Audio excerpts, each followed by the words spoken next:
밖에 붙은 표시 못 받는다.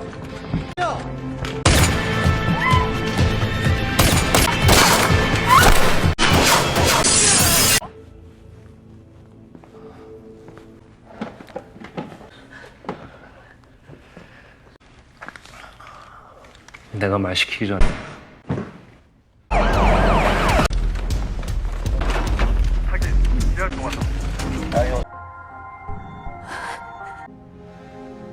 나도 이제 내 눈앞에서 사람 죽어나가는 거. 그 목숨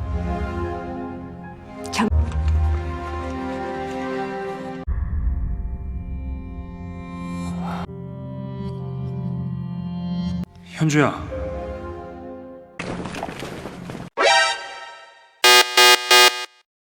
Yuhu, what's up para lockers kesayanganku?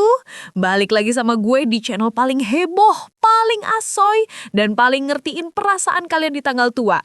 Apalagi kalau bukan Alur Loka. Satu-satunya tempat di mana kita bakal ngerangkum alur film secepat gosip yang nyebar di grup WhatsApp keluarga. Gimana? Udah siap buat diajak ngebut lagi? Hari ini gue bawa film yang bikin emosi naik turun kayak main roller coaster di Dufan. Film yang bakal bikin kita semua bertanya-tanya, ini kerjaan apa cobaan hidup sih? Bayangin gengs, lo tuh cewek karir, cantik, pinter, pokoknya paket komplit lah. Niatnya udah mau resign baik-baik, mau ganti profesi jadi seleb TikTok mungkin. Malah ditarik ke dalam kasus yang kusutnya ngalahin benang layangan nyangkut di pohon. Bener-bener definisi dari udah jatuh, ketimpa tangga, tangganya dari beton pula. Sial banget kan? Udah, nggak usah lama-lama lagi pakai muka dimah. Daripada makin penasaran, mending kita langsung aja gas ke alur ceritanya. Siapin cemilan, longgarin ikat pinggang, kita mulai dari sekarang. Oke gengs, sini-sini kumpul. Gue mau ceritain film yang bikin gregetan level dewa, tapi kita bikin asik aja ya kan? Jadi, film ini dibuka sama penampakan seorang wanita cantik paripurna, namanya Ha Chae-yoon. Baru turun dari mobil, gayanya tuh udah kayak selebgram abis healing di Bali, slay banget. Auranya tuh damai, tentram, jangan ganggu gue. Baru aja mau flexing foto-foto liburan di sosmed, tahu-tahu HP-nya bunyi kencang. Siapa lagi kalau bukan bosnya yang demen banget ngerusak mood. Ternyata, si Mbak Polwan kece ini dapat panggilan tugas buat nanganin kasus penyandaraan. Pelakunya warga Filipina, gengs. Nah, si Mbak Chae-yoon ini dipanggil karena cuma dia satu-satunya di kantor yang jago bahasa Inggris. Yang lain mungkin bisanya cuma yes, I love you doang kali ya. Cus lah, dia langsung ke TKP. Tapi pas nyampe sana, ya ampun, pemandangannya bikin istighfar. Bosnya, si Bapak Kapten Chung, udah gatel banget pengen main dor-doren. Dia udah koordinasi sama tim SWAT buat langsung serbu aja. Katanya sih daripada sandarannya kabur pakai helikopter. Duh, bapak-bapak kan emang sukanya yang sasap-sasap, tapi hasilnya wassalam. Tapi yang namanya juga jagoan, Mbak Chae-yoon kita ini kayak punya SIM khusus, surat izin menerobos.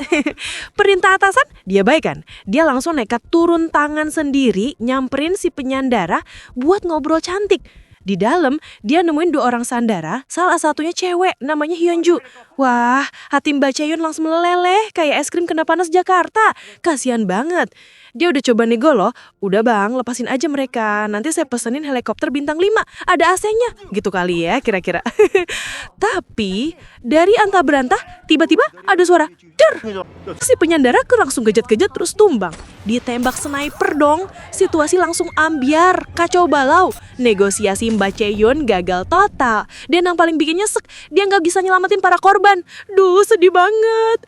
Jelas, Mbak Polwan kita langsung kena mental dong.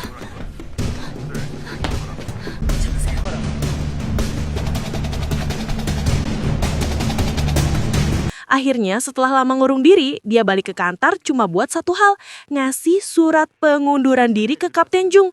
Udah fix mau jadi beauty blogger aja kayaknya. Si Bapak Kapten Chung ini ya ampun, baik banget ya bosnya, perhatian banget sama kesehatan mental anak buahnya. Perhatian banget.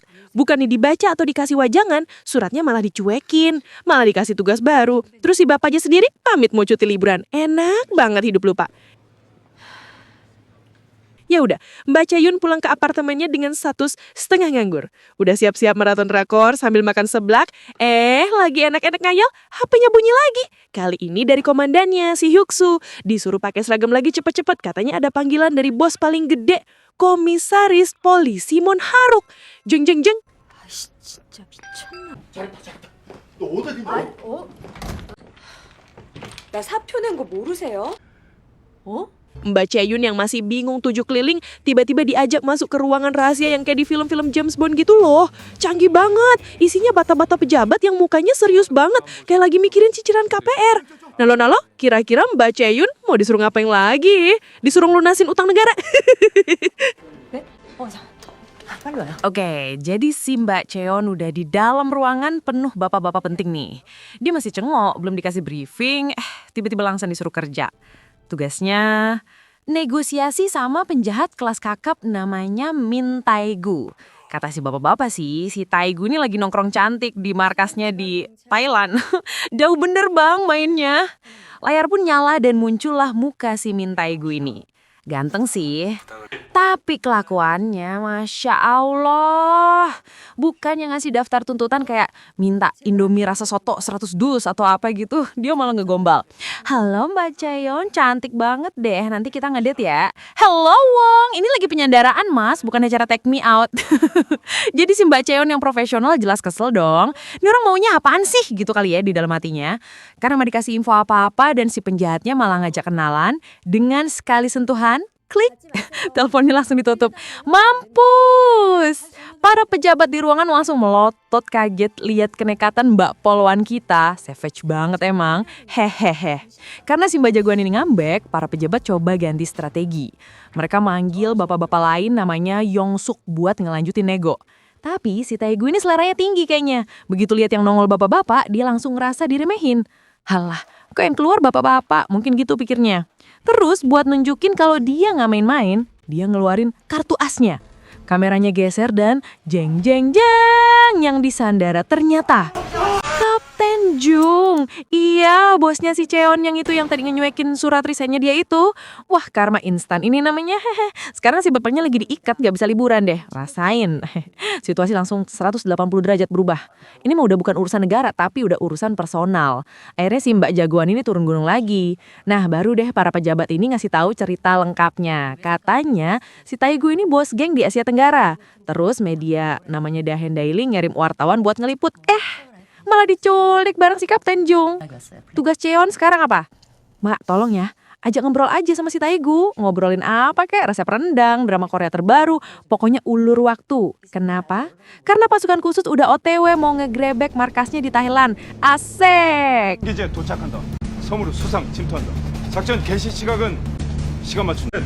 둘. Negosiasi babak kedua pun dimulai. Si Taegu ini emang jahilnya kebangetan. Dia pamerin si Kapten Jung yang udah teler dicekokin soju. Aduh pak nasibmu. Terus si Taegu punya permintaan baru. Dia mau ngobrol sama CEO-nya Daehan Daily, si Yoon Dong-hon. Polisi langsung gercep, ngejemput si CEO yang lagi asik main catur, main go buat dibawa ke markas. 윤동훈 사장님 오시면서 대충 상황 들으셨죠? 위기 협상팀 하채윤입니다. Di bawah arahan Cheon dari balik kaca, si CEO mulai ngobrol sama Taegu. Awalnya sih aman, tapi si Taegu ini emang licik. Dia nunjukin wartawan yang diculik, si Isang Mok, yang udah babak belur. Terus dia nanya-nanya aneh yang bikin si CEO gelagapan. Puncaknya, Taegu ngebongkar kebohongan pertama. Dengan santainya dia bilang, bentar deh, si Isang Mok nih kayaknya bukan wartawan dari media lu deh. Duar! Satu ruangan langsung hening. Mbak Cheon shock berat. Dia sadar udah dibohongin sama semua orang di ruangan itu. Si Taegu yang ngerasa dikerjain abis-abisan udah abis kesabarannya. Tanpa basi-basi lagi, dia ngangkat pistolnya dan dar. Kapten Jung ditembak mati di depan kamera live. Gila. Cewek cuma bisa melotot, marah, sedih, ngerasa dihayanetin. Semuanya campur aduk kayak es campur. Gila. Dari sini makin gelap, gengs. Oke, jadi setelah adegan sadis penembakan Kapten Jung, Mbak Chaeyoon kita kan lagi emosi jiwa tuh. Tapi bukannya ditenangin atau dikasih bonus, dia malah dipecat dari kasus. What? para pejabat tinggi ini emang hobinya bikin naik darah ya. 하는 거. Udah, kamu minggir dulu, biar om-om Intel yang urus. Gitu kali ya bilangnya. Datanglah 2 agen dari NIS, Intelnya Korea. Namanya Chun Jung-moong sama Park Kyung-mook. Mukanya lurus banget kayak jalan tol. Dingin kayak es batu di kutub utara. Nggak cuma Chae-yun yang diusir, si Bapak Yoon-suk yang tadi gagal nego juga disuruh minggat. Pokoknya ruangan itu sekarang jadi markas rahasia para Intel. 아니 이제 Nah, si Bapak Yoon-suk ini kan merasa harga dirinya terinjak-injak kayak keset welcome. Nggak terima dong. Diam-diam dia jadi detektif dadakan. Dia cari tahu sendiri siapa sih si Min Tae-gu ini. Dan ketemulah jawabannya. Ternyata si Tae-gu ini bukan cuma bos geng biasa, tapi juragan perdagangan senjata. Pantes aja Intel negara sampai turun tangan. Dan si wartawan palsu itu, Lee Sang-mook, ternyata agen NIS yang lagi nyamar. Oh, jadi ini tuh ceritanya. Di sisi lain, nggak Chae-yun juga nggak mau diem aja. Dia ngumpulin timnya yang setia dan bilang, "Oke gengs, kita udah dikhianatin. Saatnya kita main sendiri. Tujuannya satu, nangkap si Tae-gur buat balas dendam kematian kaptennya. Semangat, Mbak." Sementara itu di ruang komando, si agen NIS lagi coba nego sama Tae-gu. Si Park Kyung-mook ini ngomongnya to the point banget. Oke, Tae-gu, kita sama-sama tahu si Lee Sang-mook itu agen saya. Sebenarnya target kita itu bukan kamu kok. Target kita itu pejabat-pejabat korup di negara kami yang belanja senjata sama kamu. Gimana kalau kamu kasih nama-namanya, nanti dosamu kita lunturkan pakai pemutih. Gitu kira-kira tawarannya. Si Tae-gu malah ketawa. Dikasih penawaran enak, dia malah ngasih kejutan lagi. Dia nunjukin sandara baru, sebuah keluarga dengan 2 anak kecil. Gila, ini orang bener-bener gak punya hati. Jahatnya udah level endgame. Berita soal sandara anak-anak ini sampai ke telinga Yoon-suk yang langsung lari nemuin Chae-yun. Dengar itu, Mbak Polwan kita udah nggak bisa sabar lagi. Dia langsung nerobos balik ke ruang komando kayak banteng ngamuk. Semua orang dihalangin. Minggir semua, biar gua yang urus. Bahkan komisaris polisi pun nggak berani ngelawan. Keren banget emang, mama kalau udah marah. 바쁘신가 봐요. Balik lagi di depan layar, Chae-yun sekarang yang pegang kendali. Si Tae-gu pun ngeluarin permintaan baru. Dia mau ngobrol sama Ku Guan-su, bos besar perusahaan Nine Electric. Dari sini baunya udah nggak enak, gengs. Kayak ada yang disembunyiin. Dan bener aja, ternyata si Guan-su ini mantan bosnya Tae-gu di perusahaan cangkang buat jualan senjata. Si Guan-su ini icik banget. Dia ngejebak Tae-gu seolah-olah Tae-gu korupsi duit. Terus dia lapor ke NIS biar dapat perlindungan. Pantes aja sekarang hidupnya enak. 한국으로부터는 면관수 회장이 다 하고 있습니다. Si Guan-su ini akhirnya dibawa ke kantor polisi. Pas ngobrol sama Tae-gu, tiba-tiba Tae-gu nanya, bos, inget nggak sama Hyunju? Kenapa kamu bunuh dia? Dek, si Guan-su pura-pura amnesia. Tapi Mbak Chae-yun langsung membeku. Hyunju, itu kan nama cewek yang tewas di kasus pertamanya Chae-yun. Oh my god, ternyata semua ini nyambung. Kayak menang layangan yang kusut. 거기서 그림들 봤죠? 봤어요. Mendengar nama itu, tim Chae-yun langsung gerak cepat. Cari tahu siapa sih Hyunju ini. Sementara itu, si Yoon-suk yang udah kayak Sherlock Holmes versi Korea, nemuin fakta paling gila. Dia pergi ke panti asuhan tempat Hyunju dulu tinggal. Dan dia nemuin bahwa Hyunju adalah adik kandung Min Tae-gu. Boom!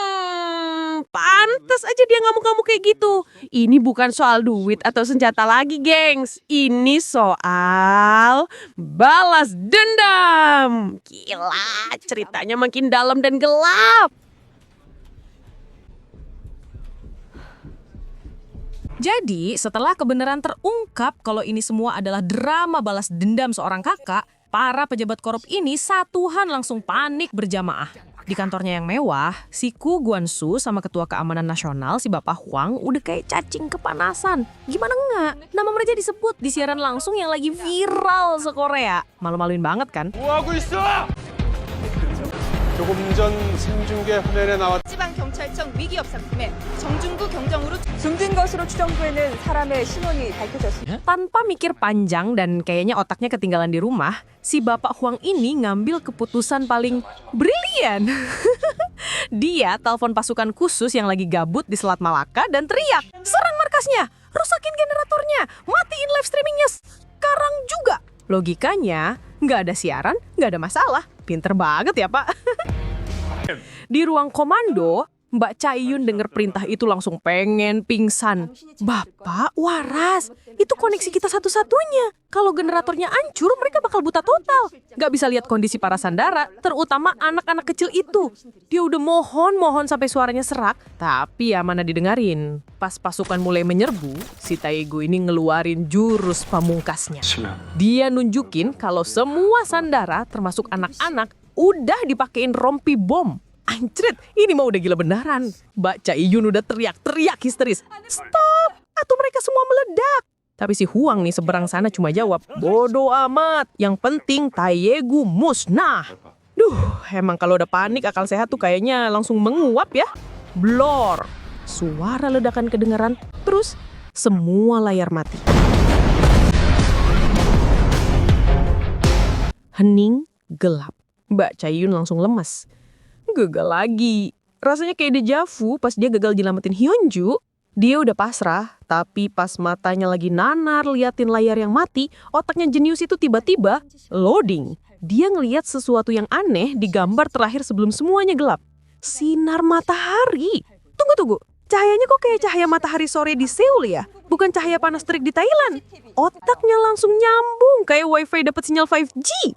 Dia nggak ada di Thailand. Chae-yun teriak. Dia ada di sini, di Korea. Gila. Kita semua kena tipu. Seluruh drama penyanderaan internasional ini ternyata cuma settingan, lokasinya cuma di halaman belakang rumah mereka sendiri. Sumpah, si Taegu ini kalau bikin event organizer pasti laku keras. Jago banget bikin konsep. Aduh, tim polisi langsung bergerak secepat kilat. Berbekal petunjuk soal panti asuhan, mereka langsung nemuin lokasinya. Dan bener aja, di sebuah panti asuhan tua, mereka nemuin semua sandara. Hidup dan selamat. Masih shock tapi utuh. Tapi si dalang utamanya kemana?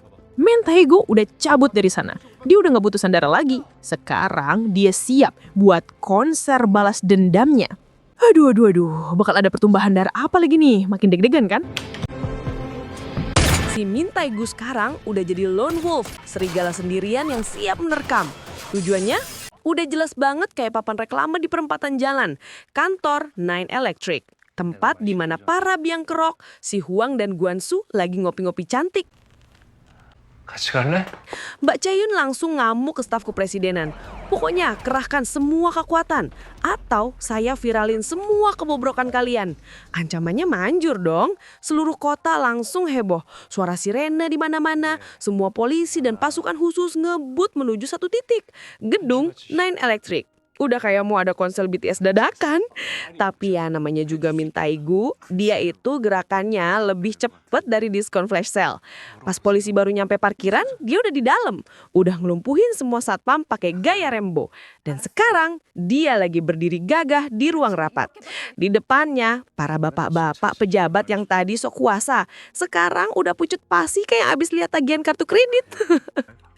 Di saat genting itulah jagoan kita, Mbak Chae-yun datang. Dia jadi orang pertama yang berhasil masuk. Pemandangannya, Taegu dengan bom di badannya siap meledak bareng para koruptor. Ini dia negosiasi terakhir mereka. Tapi kali ini beda. Chae-yun maju bukan buat nangkep, tapi buat ngomong dari hati ke hati. Aku minta maaf katanya. Aku nyesah banget gak bisa nyelamatin adikmu. Dengar itu, muka Taegu yang keras langsung sedikit melunak. Dia balas, yang paling salah itu aku. Aku yang bawa dia ke dunia busuk ini. Duh, jadi sedih kan? Ternyata dibalik semua kekejamannya, dia cuma seorang kakak yang rasa gagal ngelindungin adiknya.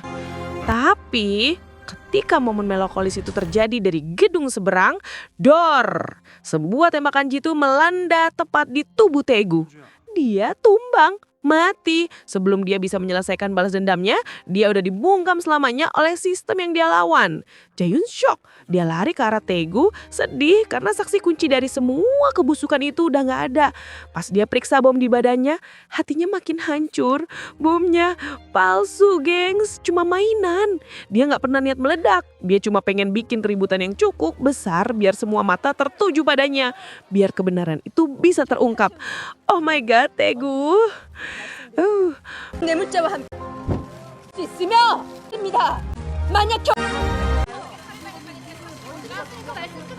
Beberapa hari kemudian, pas Mbak Chaeyoon lagi galau di kantornya, datanglah sebuah paket misterius. Pengirimnya nggak ada, tapi dia tahu ini dari siapa. Isinya flash disk, dan di dalamnya ada semua buktinya, rekaman, dokumen, foto, semua kebobrokan para pejabat itu dikumpulin rapi sama Taegu. Ini adalah hadiah terakhirnya. Dengan bukti itu di tangan, Mbak Chaeyoon udah nggak takut lagi. Sesuai janjinya, dia bakal seret semua orang brengsek itu ke pengadilan. Kasus ini bakal dibuka lebar-lebar, disiarin di semua TV, biar seluruh dunia tahu. Dan filmnya pun selesai. Tamat. Phew, selesai juga akhirnya petualangan kita bareng Mbak Polwan super tangguh dan Mas penjahat yang ternyata bucin sama adiknya. Gimana gengs? Seru kan?